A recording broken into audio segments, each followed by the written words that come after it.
సూర్యోస్మి. నేను మీ విక్రమాదిత్య. ఆరోగ్యమే మహాభాగ్యం, ఆరోగ్యం భాస్కరాధీనం. ఆదివారం మద్యం మాంసం మైదనం వద్దు, ఆరోగ్యం ఐశ్వర్యం ముద్దు. మీరు ఆచరించండి, 10 మందిని ఆచరింపచేయండి. ఆచరించండి, ఆరోగ్యవంతులుగా ఉండండి. ఆచరించండి, ఐశ్వర్యవంతులు కండి. ఆచరించండి, ఆనందంగా జీవించండి. సూర్యోస్మి. నమస్తే, వెల్కమ్ టు అవర్ ఛానల్. ప్రస్తుతం మనతో సూర్య ఉపాసకులు sun spiritual society founder Vikramaditya గారు ఉన్నారు. వారితో మాట్లాడదాం. సార్ నమస్తే. సార్ సూర్యోస్మి తల్లి. సార్, ఫిబ్రవరి మాసం వస్తుంది. శివరాత్రితో చలి శివ అంటూ పోతుంది అని చెప్పి అంటారు. అంటే చలికాలం తగ్గిపోతుంది, ఇంక సమ్మర్, ఇంక వేసవకాలం అంటే చెప్పక్కర్లేదు అసలు.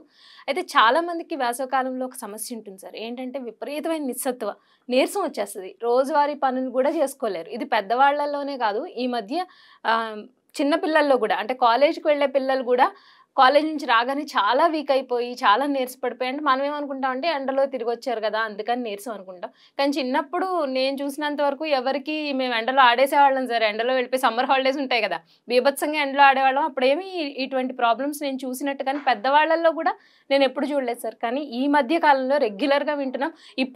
ఇప్పుడు నిన్న మా ఫ్రెండ్స్ ఏదో మాట్లాడుతూ, అయ్యి బాబు సమ్మర్ వచ్చేస్తుందంటే భయం వేస్తుంది బాబు, విపరీతమైన నీరసం వచ్చేస్తుంది అంటున్నారు. అంటే రోజువారీ పనులు కూడా చేసుకోలేనంత నిస్సత్వ ఇప్పుడు చాలా మంది అది సఫర్ అవుతున్నారు సార్.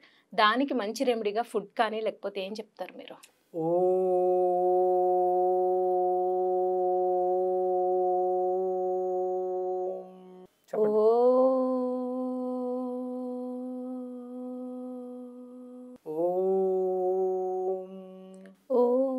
బలమసి బలమసి బలం మై దేహి బలం మై దేహి ఓం ఓజో ఓజో అశ్యోజో అశ్యోజో మై దేహి మై దేహి. ఓజస్సు అంటే మనకి లోపల మనోధైర్యం, ఆత్మకి ధైర్యం, ఓజస్సుని ప్రసాదించమని. అంటే ఇదంతా ఎవరి దగ్గర ఉంది? పరమాత్ముడి దగ్గర ఉంది. అది నాకు ప్రసాదించు. మనం అంటే వేడుకోవాలి. దేహి, నేను నిస్సత్తుడును, నేనేమి గొప్పవాడిని కాదు, ఇదంతా నువ్వే. ఆయన ఉన్నాడు, ఆత్మకారకుడై లోపల ఉన్నాడు కాబట్టి నేను ఇన్ని ప్రేలాపనలు వెళ్తున్నాను, ఇన్ని మాటలు మాట్లాడుతున్నాను, ఇంత అహంభావానికి పోతాను. ఫస్ట్ అది గుర్తించుకోగలగాలి సార్. నాలో ఉన్నాడు భగవంతుడు అనేది కూడా స్మరణకి రావాలి కదా.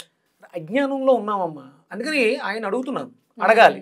నువ్వు అడిగినా అడగకపోయినా ఆయన ఇస్తాడు, అది వేరే విషయం. ఇస్తున్నాడు అని గుర్తించాను కాబట్టి కృతజ్ఞత. అందుకనే ఆది ప్రణవనాదం, సూర్యుడి నుంచి వినిపెడుతున్నటువంటి అద్భుతమైనటువంటి శబ్దం ఓంకారం. అసలు వాళ్ళు కూడా చెప్పారు కదా, సూర్యుడి దగ్గరికి వెళ్తుంటే ఏదో ఒక సౌండ్ వస్తుంది, అది ఓంకారం అని చెప్పారు. ఆ ఓంకార నాదాన్ని ఉచ్చరిస్తూ మనకు కావాల్సినవి మనం అడుక్కుంటే తప్ప, దేహి అని అడుక్కుంటే తప్ప ఎవ్వరికి ఏది దొరకదు. ఈరోజు కొన్ని కోట్లు సంపాదించారు, వాళ్ళు ఎవరికి దండం పెట్టరు అలా అనుకుంటారు. ఇంతకు ముందు అడిగేసి ఉన్నారు, ఆయన ఇచ్చేసాడు, అది తీసుకున్నామని కృతజ్ఞత లేకుండా ఉండవచ్చు. నాస్తికులు, మేము దేవుణ్ణి నమ్మం. నీలో ఉన్నది పరమాత్మతత్వమైనటువంటి ఆత్మ, ప్రాణం. అంటే ఇప్పుడు రక్తం రూపంలో ఉంది, రక్తం తగ్గిపోతే ప్రాణం పోతుంది. రక్తం పోతే ప్రాణం పోదు, రక్తం తగ్గిపోతే ప్రాణం పోతుంది. అలాగే ఊపిరి ఆగిపోతే, అంటే ప్రాణం ఎక్కడుంది? ఊపిరిలో ఉందా?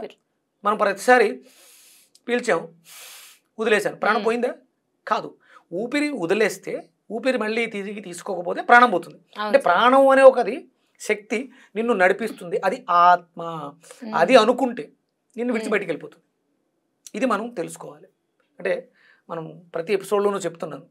అవును సార్. ఎపిసోడ్తో మీరు అడిగిన ప్రశ్న వేరు, నేను మాట్లాడే మాట వేరు. కానీ ఇదంతా కూడా అక్కడికే వస్తుంది. మీరు అడిగింది ఏంటి? ఎండలు రాబోతున్నాయి, పరిస్థితులు చాలా దారుణంగా ఉన్నాయి.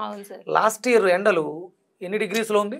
అమ్మో చాలా సార్, 43, 44, 42 ఇలాగే చెప్పారు కదా. 47, 48 కూడా వెళ్ళిపోతుంది. 47, 48 కూడా. రీసెంట్గా వెస్టర్న్ కంట్రీస్లో అనౌన్స్ చేశారు 105 డిగ్రీ సెల్సియస్కి వెళ్ళిపోబోతుంది టెంపరేచర్.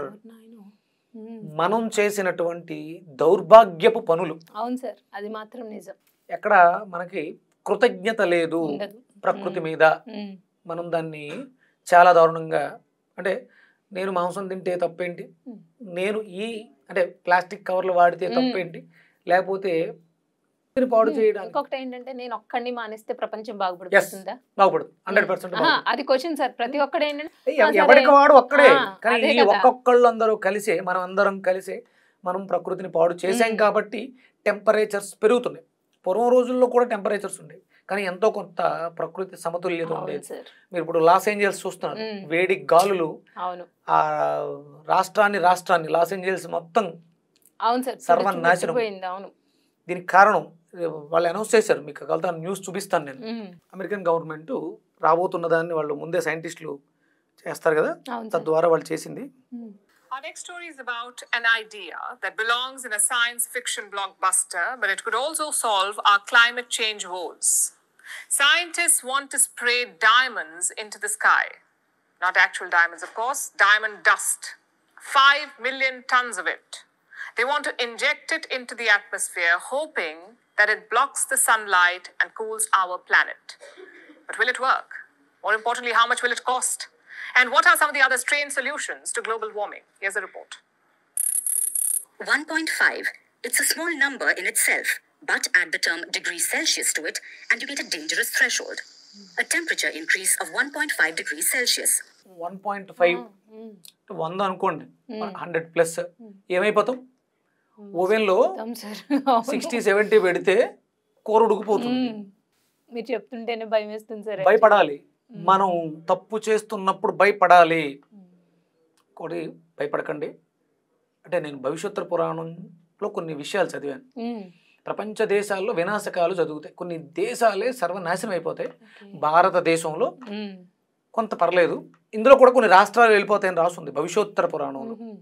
పురాణాలు చదవండి అని చెప్పేది దానికోసం. అవును సార్. మనం చేస్తున్న పొరపాట్లు ఏంటి? గరుడ పురాణం మనం చేస్తున్నటువంటి పాపాలకి శిక్షలు ఇక్కడే ఉంటాయి. మలమల మార్చడం, నూనెలో వేయించడం అనేది, ఇప్పుడు ఈ శరీరాన్ని విడిచిపెట్టేసిన తర్వాత ఏతన శరీరాన్ని తీసుకెళ్ళి పైకి తీసుకెళ్ళి మాడుస్తాడు, ఇవన్నీ లేవు. ఇక్కడే మలమల మాడిపోతాం.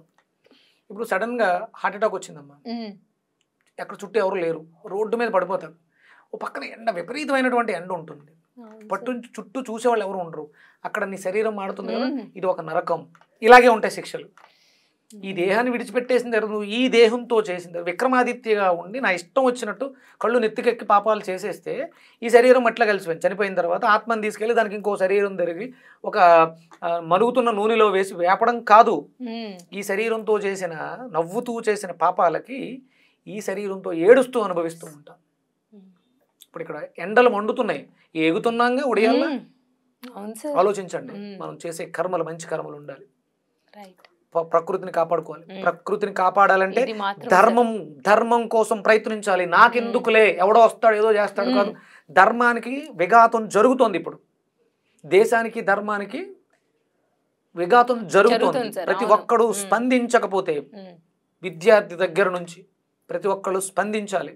ధర్మాన్ని కాపాడండి. ధర్మో రక్షితి రక్షిత, వృక్షో రక్షితి రక్షిత. చెట్లు కొట్టుకుంటూ వెళ్ళిపోతాం, ఇష్టం వచ్చినట్టు సార్. మార్చండి. పుట్టినరోజు వచ్చింది, వేలకు వేలకు వచ్చి పెట్టి కేకులు కోసి జనాల్ని పిలిచి భోజనాలు, ఆడంబరాలు భోజనాలు చేసి ఏం ఉపయోగం? ఒక చెట్టును నాటితే అది ఎంతో మందికి నీడనిస్తుంది. ఇవి మనం అవలంబించాలి. ఇప్పుడు మీరు అడిగారు కదా, మరి రేపు రాబోతున్నటువంటి ఎండల్లో మనల్ని మనం ఎలా రక్షించుకోవాలండి అంటే, టెంపరేచర్ మెయింటైన్ చేయడానికి శీతోష్ణ స్థితుల నుంచి అద్భుతమైనటువంటి వెజిటేబుల్స్. మాంసాహారుల వల్ల ప్రపంచానికి వాళ్ళు అనౌన్స్ చేశారు సైంటిస్టులే, 2050కి ప్రపంచం అంతమైపోద్ది మాంసాహారుల వల్ల. మాంసం తినడం వల్ల, ఓన్లీ మాంసాహారులు కేవలం అంటే భారతదేశంలో మనం తినేదాని వల్ల కాదు, ప్రపంచ దేశాలు. ఎందుకంటే విపరీతమైనటువంటి కన్జంప్షన్ మాంసం, మనకి ఇంకా తక్కువే. అందుకని ఇక్కడి నుంచే మనం తగ్గించుకుంటూ వెళ్ళకపోతే 2030 నాటికి ప్రపంచ దేశాల్లో చాలా వినాశనం జరుగుతుంది. దాంతోపాటు మనం కూడా తగ్గిపోతాం, జనాభా తగ్గిపోద్దమ్మా పూర్తిగా. ఇప్పుడు 130 ఉంది కదా, వృద్ధులు కాదు చనిపోయేది, పిల్లలు చనిపోతారు, వృద్ధులు ఉండిపోతారు. పెద్దవాళ్ళు ఎక్కువ ఉన్న దేశం భారతదేశం అంటాం, పిల్లలు లేరు. ఎందుకంటే పుట్టుకలో పోయేవాళ్ళు, పుట్టిన తర్వాత పోయేవాళ్ళు, హఠాత్తుగా యాక్సిడెంట్ల వల్ల పోయేవాళ్ళు పిల్లలే. గుండె నొప్పులు వచ్చి జిమ్ముల్లో కొలాప్స్ అయ్యేవాళ్ళు యువకులు పోతున్నారు. తల్లులు ప్రేమతో కొడుకు ఎక్కడ నీరసించిపోతాడో అని ప్రేమతో కుక్కి మాంసాహారాలు, ప్రోటీన్ తినకపోతే ఎలాగండి, తినకపోతే ఎలా అండి, తినకపోతే ఎలా అని కుక్కేస్తున్నారు. సూర్యాస్తమైన తర్వాత నీ ప్రేమకి నీ కొడుకు బలైపోతున్నాడు. తెలియక చేసే తప్పులు ఇవన్నీ. సూర్యాస్తమైన తర్వాత నీ ప్రేమకి నీ భర్త బలైపోతున్నాడు. అలాగే పెద్దవాళ్ళు కూడా కూతుర్లని అలాగే పెంచుతున్నారు. సూర్యాస్తమైన తర్వాత ఎంత తక్కువ అసలు తినకూడదు, తక్కువ తినాలి, అది తేలిగ్గా జీర్ణం అయ్యేది తినాలి, జావలు ఎక్కువ తాగాలి. అంటే ఏ జావలైనా సార్ మిల్లెట్ మరి ఏదైనా జావ ఏదైనా, ఎందుకంటే దాన్ని పొడి చేసేసాం, సగం డెన్సిటీ తగ్గింది, దాన్ని మరగబెట్టాం, ఇంకొంచెం తగ్గింది కాబట్టి అంటే దానివల్ల ఏదో బలం వస్తుంది తింటున్నాం అన్న ఫీలింగ్ కోసం చేస్తున్నాం అంతే, దానివల్ల ఏం పెద్దగా ఉపయోగం ఉండదు. సూర్యాస్తమైన తర్వాత ఏది చేసినా అది వ్యర్థమే, డస్ట్బిన్లో వేస్తున్నట్టే.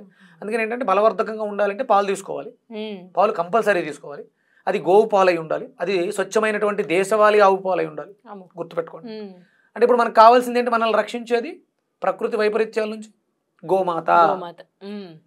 గోమాత ఆవు, ఆవుకి గోవు అని పేరు, ఆవు దాని పేరు, దానికి గోమాత అని ఎందుకంటామంటే రక్షణనిస్తుంది కాబట్టి.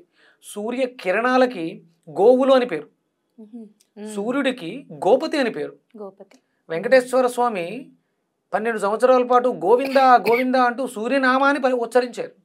ఆయన పేరు గోవిందుడు కాదు, గోవులు కలిగిన వాడు గోవిందుడు సూర్యనారాయణమూర్తి. ఆయన కిరణాలకి గోవులు, ఆవుకు కూడా గోవు అంటే సాధు జంతువు, తనలోంచి వచ్చేటువంటి ఆ కిరణాలు మనల్ని రక్షిస్తాయి.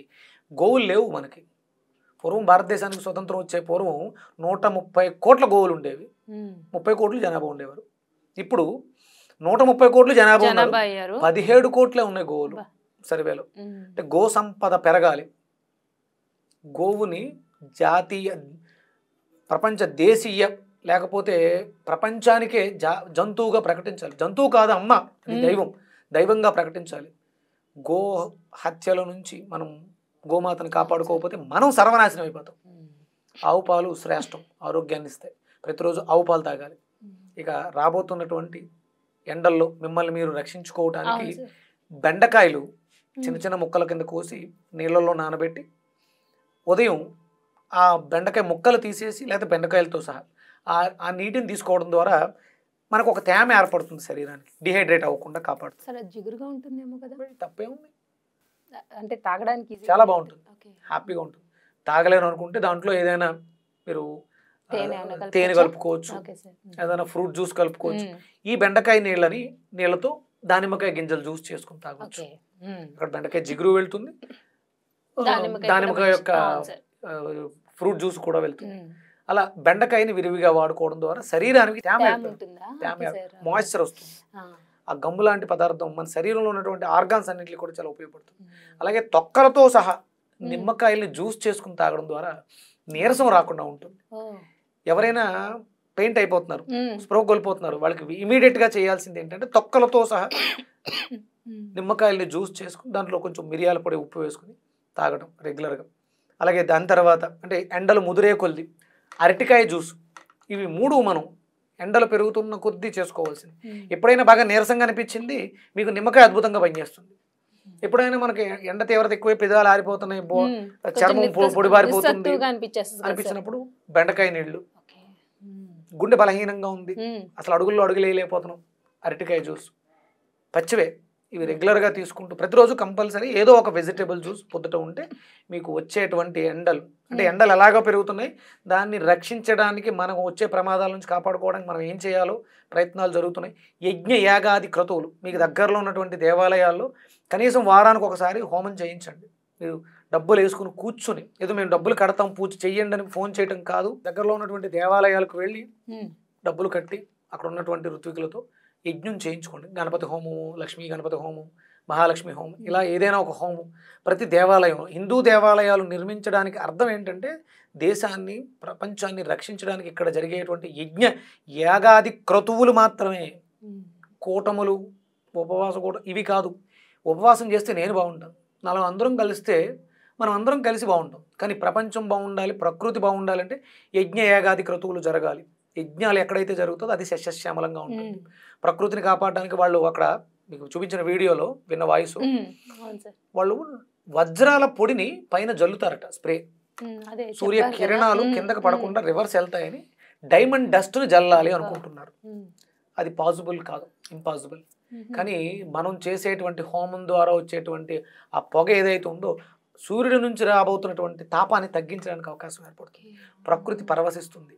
కోపాగ్నులతో మనల్ని దహిస్తున్నటువంటి సూర్యనారాయణమూర్తి శాంతిస్తాడు.